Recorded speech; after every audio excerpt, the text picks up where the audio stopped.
8वीं शताब्दी की शुरुआत में जब अरब आक्रमणकारियों ने सिंध के राजा दाहिर सेन को परास्त कर सिंध पर अपनी हुकूमत को कायम कर लिया, तब अरबी सेना ने आंधी के समान आगे बढ़ते हुए भारत के उत्तर पश्चिमी क्षेत्र में हाहाकार मचा दिया।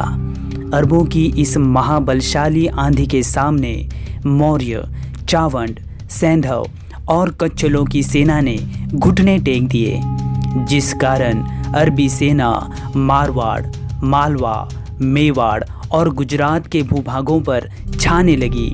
अरबों की इस महाभयंकर कालाग्नि से भारत भूमि की रक्षा करने के लिए जिस अवतारी महापुरुष ने जन्म लिया, उसका नाम है श्री बप्पा रावल।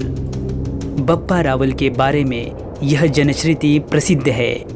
सीमा से बाहर जाकर जिसने केसरिया फहराया, भरत भूमि के पावन रज का जिसने मान बढ़ाया, ईरान और अफगान सभी को जाकर जिसने जीता, टूट पड़ा था यौनों पर वो बप्पा रावल जीता।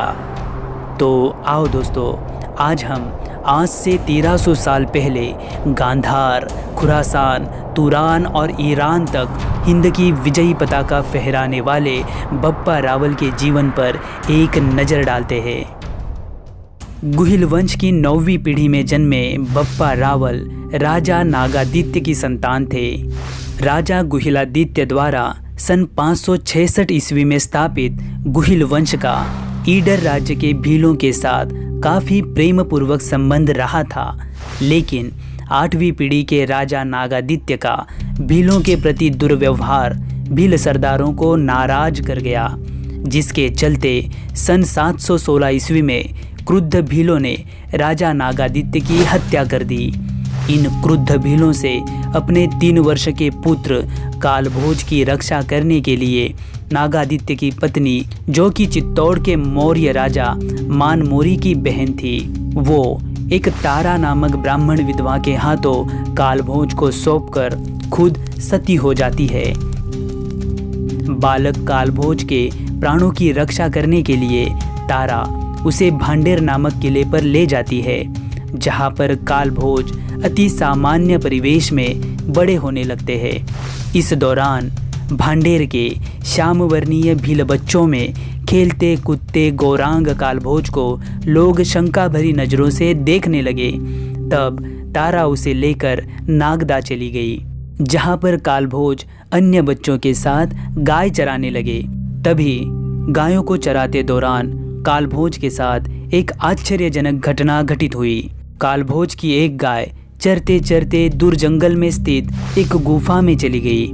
जैसे ही कालभोज उस गाय के पीछे पीछे उस गुफा में प्रविष्ट हुए, वैसे ही एक दिव्य ध्वनि ने कालभोज का कुछ इन शब्दों में स्वागत किया।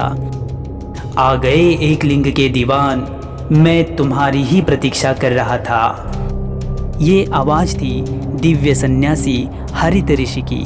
उस दिन दिव्य सन्यासी हरित ऋषि का आशीर्वाद पाकर कालभोज ने खुद को एक लिंगजी भगवान के दीवान के रूप में स्वीकार कर लिया। धीरे धीरे कालभोज युवा अवस्था में आने लगे। कालभोज के शानदार व्यक्तित्व, आध्यात्मिक स्वभाव और नेतृत्व गुणों ने समाज को प्रभावित कर दिया। इसी बीच तारा, जिसे कालभोज अपनी माता समझता था, वो सर्पदंश के कारण मृत्युशैया पर लेट गई। मरते वक्त उसने कालभोज को उसके जीवन की सच्चाई से अवगत करवाया और चित्तौड़ में स्थित उसके मामा राजा मानमोरी के पास जाने की सलाह दी। माता तारा के मृत्यु के पश्चात कालभोज चित्तौड़ चले गए और राजा मानमोरी को अपना परिचय करवा दिया। अपने बहन के इकलौते पुत्र को जीवित देखकर राजा मानमोरी प्रसन्न हो गए।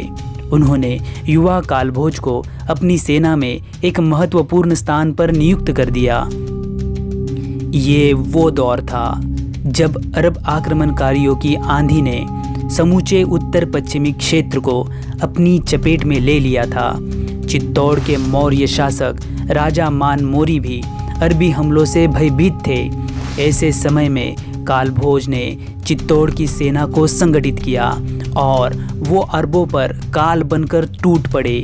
उन्होंने अजमेर और जैसलमेर जैसे छोटे राज्यों को अपने साथ मिलाकर एक बलशाली सैन्य शक्ति को गठित किया। उमय्यद खलीफाओं की आक्रामक इस्लामिक विचारधारा से संगठित अरबी सेना को परास्त करने के लिए सभी हिंद की शक्तियों को संगठित होना अत्यंत आवश्यक था। इस बात को कालभोज अच्छी तरह से समझ चुके थे और इसीलिए उन्होंने भीलों के साथ अन्य सभी छोटे मोटे राज्यों से सेना को संगठित करके अरबों पर भारी हमले करना शुरू कर दिया।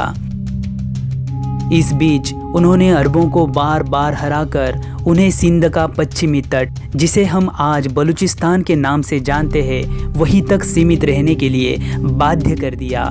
इसी के साथ उन्होंने बिना रुके आगे बढ़कर गजनी पर भी आक्रमण कर दिया। गजनी के शासक सलीम को हराकर उन्होंने वहां पर अपना प्रतिनिधि नियुक्त किया।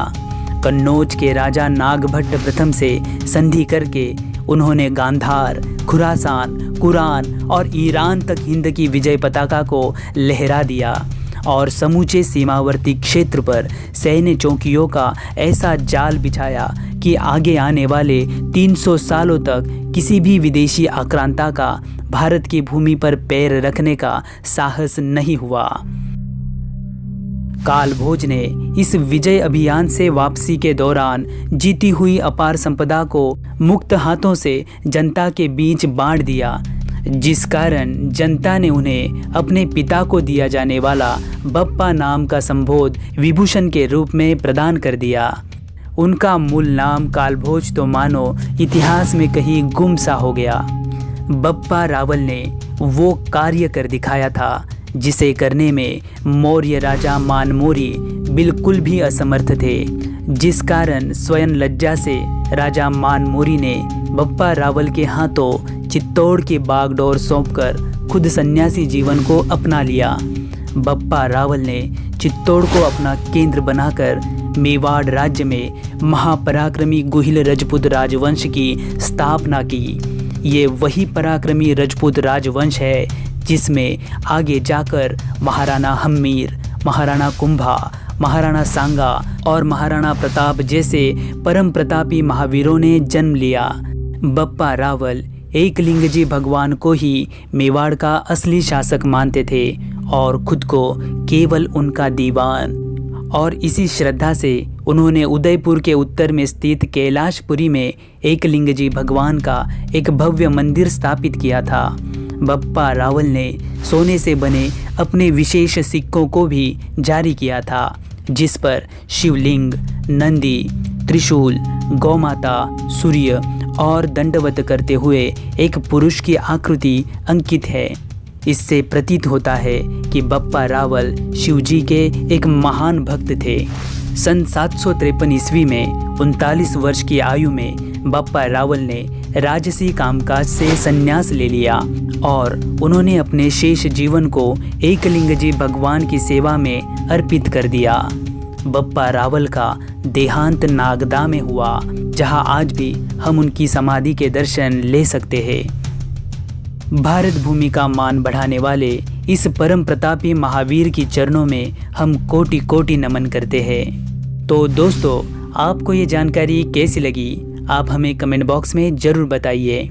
वीडियो को लाइक करके अपने दोस्तों में शेयर कीजिए और चैनल को सब्सक्राइब करके बेल आइकन को ऑल नोटिफिकेशंस पर सेट कीजिए, ताकि हमारी अगली वीडियो की नोटिफिकेशंस आपको तुरंत प्राप्त हो। तो चलो दोस्तों, मिलते हैं अगली वीडियो में। तब तक के लिए आप अपना ख्याल रखना। जय हिंद।